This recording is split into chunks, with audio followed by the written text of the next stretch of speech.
Hello and welcome back to Foreign Correspondents. I'm Sami Sorang with our panel of foreign journalists. Welcome to the program. Thank you for being here. Good to be back. Thanks.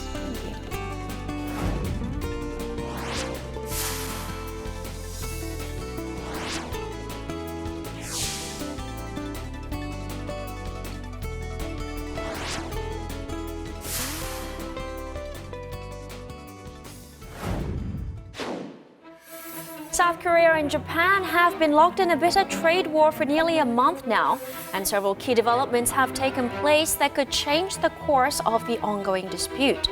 So on this week's edition of Foreign Correspondents, we sit down with our panel of journalists to discuss South Korea's potential removal from Japan's whitelist, Japan's upper house elections, and Washington's possible mediating role.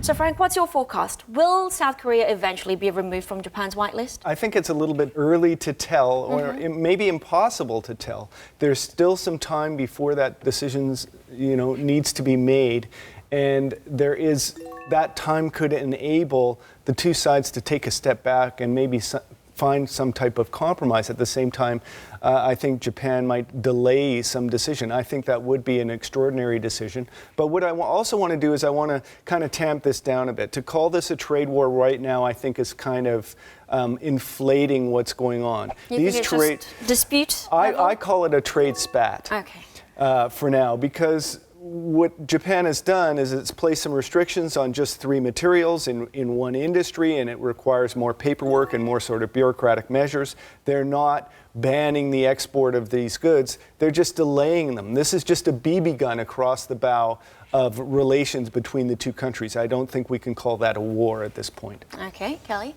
I don't know if South Korea will be removed from the whitelist. I agree with Frank. It's a little early to tell. But certainly if Japan makes that decision, it's steering this more towards a trade war as opposed to some kind of, delay for national security reasons, as the Japanese government claims.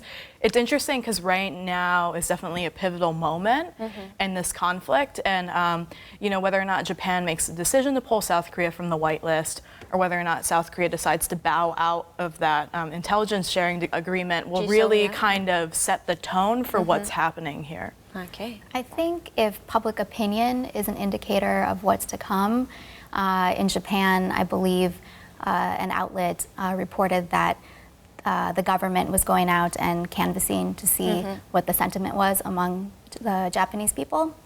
And I think an overwhelming response happened. Maybe more than 10,000 opinions were collected, and most of those were in favor of dropping South Korea from the whitelist. Okay. 일본 정부가 7월 4일부터 반도체, 디스플레이, 소재 3개 품목에 대한 수출 통제 강화 조치를 시행한 데 이어 근본 개정안은 15년 이상 화이트리스트 국가로 인정해온 한국을 비화이트리스트 국가로 분류하여 수출 통제를 대대적으로 강화하는 것으로서 이는 60여 년 이상 긴밀하게 유지, 발전되어 온 한일 경제협력 파트너십과 동북아 안보 협력의 근간을 흔드는 매우 엄중한 상황입니다. Do you think that Japan has sufficient pretense to remove South Korea from its whitelist? I think it's a really messy, complicated situation. Certainly in Japan's eyes, they feel that they do have a pretense. And it doesn't help that, with every retaliation comes another retaliation. Yeah, it's interesting because you almost have like a he said, she said type of situation, or he said, where, South Korea is saying that this is retaliatory. And it's based on essentially reparations that might have to be paid to South Korean people who were forced to labor for Japanese companies. And then you have Japan saying, no, we're shocked by that reaction. It's actually because of national security reasons. Under the national security pretense, does Japan have enough justification? I don't know. I mean, I think it's interesting that, it's been thrown out there that South Korea is supposedly somehow transporting or giving hydrogen fluoride to North Korea, which could be used to make weapons for people out there. It's a chemical that's used in semiconductor chips, display screens, so it's essential, but it can also be diverted for weapon use. I find that interesting because why would the Moon administration supply weapons materials to North Korea when we can't even seem to supply food aid to North Korea and South Korea? Or, other things that Moon has been pushing for so much, like an inter-Korean train line and things like that. So the reasoning doesn't make sense to me, and also the evidence isn't there for Japan's argument for doing this. I'm not picking sides. I'm just saying that I don't really know at this point if it's justified based on that reasoning. Okay, I will pick sides. Okay. I think it's absurd to suggest that Japan is instituting these measures for national security concerns. That's just an excuse. It's really a reaction to what's going through the courts here in South Korea and the compensation that's been demanded from Japanese corporations for forced labor during World War II. And this goes back into the whole historical dispute, really, that's unresolved between South Korea and Japan. But it's got nothing to do, really, with national security. By labeling it a national security concern, also, Japan avoids being responsible for the WTO because it doesn't come into play in terms of deciding a dispute that involves the trade or export of goods with a national security concern. So that's really why they labeled it. So the South Korean government argues that these issues need to be separated, that the issue of the historical dispute and the court cases and compensation demanded of Japanese corporations for their abuses and enslavement of laborers during the colonization period needs to be separated from trade and economy of the two countries. Right. It's interesting, and just to add on to what Frank said, even the language that's been used by Abe doesn't seem to really support the national security argument. I mean, certainly the Japanese government is putting that forward, but I believe Abe said something along the lines of, how can we trust a country that backs out of a 1965 agreement? We can't just make these agreements with you and you back out of it, which is interesting because, I mean, the word choice there, granted it's translated, is very personal and relationship based, right? Like, how can we trust South Korea? And he's saying, we already settled these reparation issues in 1965. Why, since the Park Geun-hye administration, are we opening these back up again? So I think whether or not Japan meant to, they kind of shot themselves in the foot a little bit by putting out statements like that seem to contradict the argument that this is all, not personal, just professional for national security reasons. In defense of Japan a little bit, in terms of these court cases going through, Japan argues that it compensated South Korea with some money at the time that they established diplomatic relations between the two countries in 1965, and it was up to the South Korean government to distribute that money to those South Koreans that were aggrieved by Japan's colonial abuses. Whereas the South Korean position is, and this was related to the foreign press at a meeting that took place at the Seoul Foreign Correspondents Club, where the Democratic Party that created a committee to address the so-called economic aggression of Japan, they said that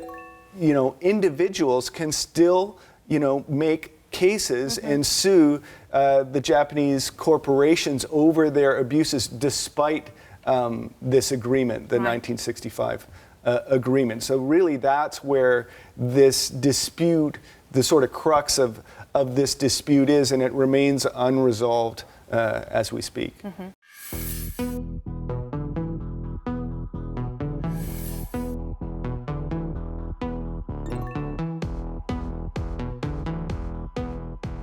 Do you think Abe administration will continue to push forward with its attempt to revise its pacifist constitution?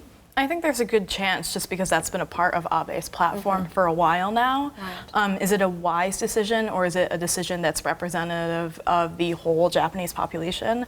I don't know. I looked at some recent polls. They're a couple months old, granted, but it seems like over half of Japanese people who are surveyed, do not support this revision of the Constitution, and I think that should matter and should inform his ultimate decision. There's also the question of, in a time and in a context like this, is that going to be seen as a threat or hedging the trade war, or even hedging some kind of, militaristic conflict? Right. This is not probably the prime time to do that if that's not the message you're trying to send.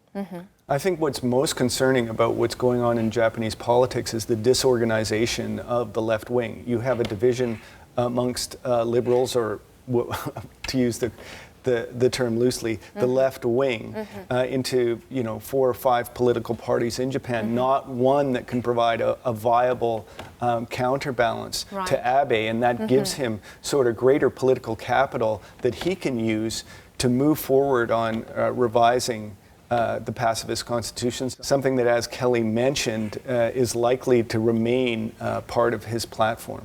I believe Abe said as much after the election, that he considered it his duty to continue to push forward on this. Right. So I think he will.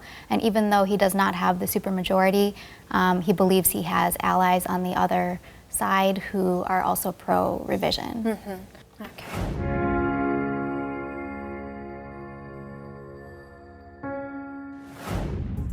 There's general consensus among the foreign press that Japan has been primarily responsible for the deterioration of the ongoing trade spat. So in your view, is the international community more sympathizing with South Korea or with Japan? Well, I'm not really sure. I've heard kind of mixed reports about where the international community is on this. Obviously, at the WTO just recently, with nobody bringing forward, nobody coming to the floor to really defend South Korean interests, that would be a little bit concerning to South Korea, particularly if they intend on bringing this to the WTO. And we also need to recognize that this isn't the number one issue for other countries around the world. So, bringing this case forward, South Korea needs to be very careful and understand that it doesn't really have absolute support from the international community. And resolving that issue, the forced laborers issue, the comfort women issue, perhaps an apology, wrapping up that in some way that's mutually satisfying between the two countries and the two governments, which would be really difficult, is key to preventing this type of trade dispute affecting the economies of the two countries and perhaps even the economy of the globe, with supply chains that provide end electronics to people around the world. Kelly, what's your read of the foreign press? So we talked about the international community. What about the foreign press? Yeah, if you look at least how Americans have written about it, my general gauge is that the U.S. media seems to be playing this issue as Japan says it's for national security reasons, but we all know it isn't. We all know that it's retaliatory over this forced labor dispute. Does that necessarily translate into sympathy? I don't know.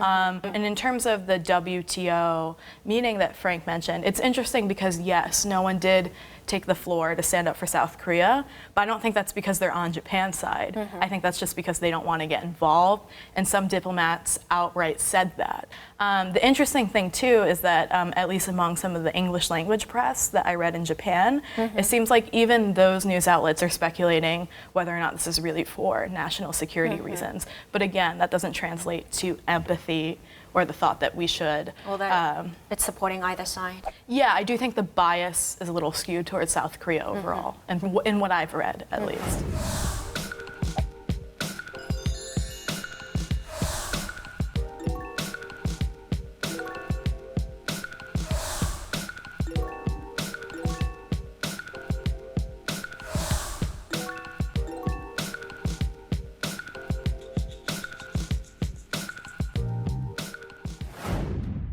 What's your take on the option of South Korea officially taking this to the WTO Dispute Settlement Court? I would say it's a good idea.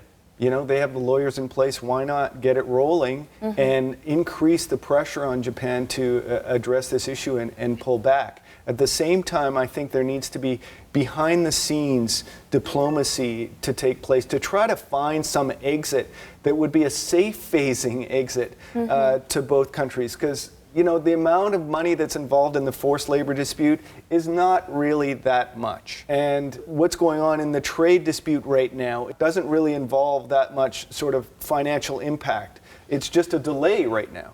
So what needs to be found is some type of exit from this in which both parties can try to find a win. And certainly I think moving forward with this to the WTO will encourage, I think, back channel diplomacy that may be able to find a way out. You know, that's what the WTO is for, right? For people out there, it's the World Trade Organization. It basically regulates trade between countries, and most of the cases have to do with broken promises. You know, like you said, that this was our policy and now you're not following it.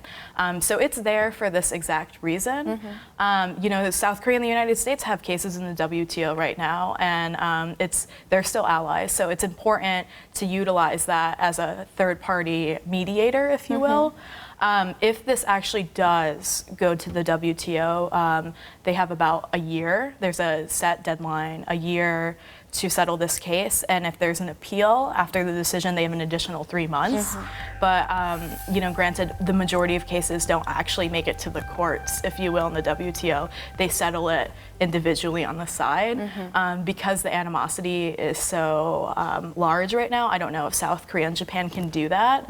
But either way, this is supposed to be a neutral body that helps people work out these problems. So hopefully, you know, if there's an issue, it is open through the WTO. Yeah, I would agree that third-party arbitration is necessary at this point.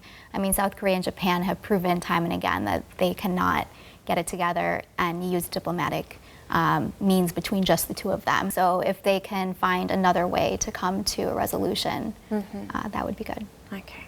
Now, amid all this, in another notable development, Washington's National Security Advisor John Bolton, he recently visited both South Korea and Japan. He did that last week. However, he refused to make any direct comments on the trade spat between Seoul and Tokyo. A few days earlier, US President Donald Trump told reporters that he had been asked by South Korean President Moon Jae-in to mediate in the trade dispute. But he tells me that they have a lot of friction going on now with respect to trade, primarily with respect to trade. And Japan has some things that South Korea wants, and he asked me to get involved. Maybe if they would both want me to, I'll be. It's like a full-time job, getting involved between Japan and South Korea. What might be Washington's overall assessment of this ongoing trade spat between South Korea and Japan? I think Washington is making some calculations right now because these are the two most important allies it has in the region. So Donald Trump said that he would be open to it, but at this point, that's all that's happened. Okay. If I'm not mistaken, President Trump also went to Twitter and basically complained about this, right, and his role as a mediator. So the mixed messaging from the U.S. is really strange at this point. The U.S. has also said that they don't want to get too deeply involved. It just depends on who you're talking to in the Trump administration. So I don't know whether or not they will be an effective mediator because it seems like they, as Anne said, are still kind of recalibrating, trying to figure out what their stance is.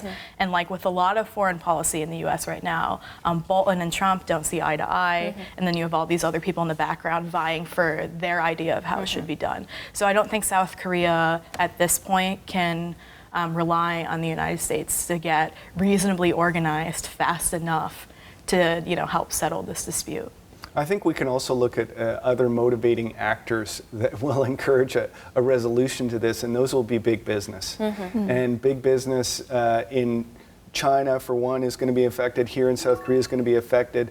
And in the United States is going to be affected. And the associations in the U.S. have already spoken out and said, this issue needs to be resolved.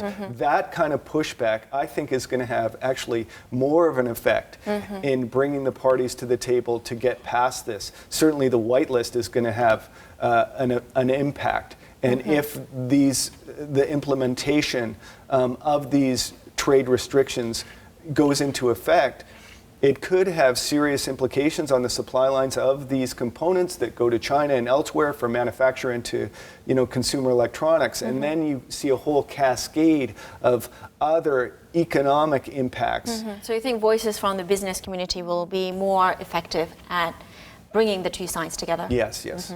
At least, speaking to what Frank just said, in the United States, that's often how it works. Is it gets to the point where companies are saying, "Ow, it hurts! Like, help me," and they complain to the USTR, the United States Trade Representative, and then they take it from there. So there's a good chance, like Frank said, that either government is going to act ahead of that and try to do something, or the United States might have to hear complaints from major firms first before they take any viable action on this conflict. If there is any action to be taken, honestly, other than just saying they support South Korea or they want to help settle this dispute.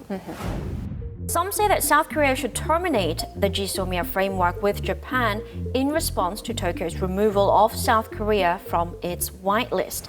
So, what's your take? Do you think that South Korea should remove itself from the GSOMIA framework in response to Japan potentially removing South Korea from its whitelist? I really don't think that's the answer here. I mean, that's just further escalating things, in my opinion, and then that's inviting Japan to then, retaliate in another way. So I think there's a different way to go about it. So, Nate? Well, actually, I'm gonna disagree with Anna. I think that South Korea, can't really back down. What we're seeing really here is appearances and face-saving measures, and right now is not the time to blink. The GSOMIA is a perfect example of something that is really in appearances and not that much in reality. The reality of that, coordination of intelligence sharing between South Korea, Japan, and the U.S. isn't that intensive. It's not that important part of the alliance or the relations between the three countries, and it's something that can be kicked back into effect quite easily. It's a small way for South Korea to kind of criticize Japan for its behavior over these trade restrictions, and a way to encourage them to solve the issue. I'm not for or against South Korea pulling out of it. I don't want to advise the Moon administration, but speaking to what Frank said, it's interesting because I am seeing a lot of analysts in Korean news saying things like, South Korea didn't get that much benefit from that intelligence agreement anyway. They didn't get enough valuable intelligence, so is it really consequential to pull out in that sense? Maybe not. I saw an editorial in the Hankyoreh last week, a South Korean newspaper, that basically made the argument that one, South Korea has nothing to lose by pulling out of it, but two, that might actually push the United States to do something, to take a side, to mediate, because this was a trilateral agreement that was mostly brokered by the U.S., and it's not good from an American perspective if that falls apart between Japan and Korea. If anything, it's just embarrassing, right? I don't know how true that analysis is, but I do think it's another interesting motivator that might be pushing the South Korean government to consider it, is it's basically leveraging the political situation to force a mutual ally to do something. To take action.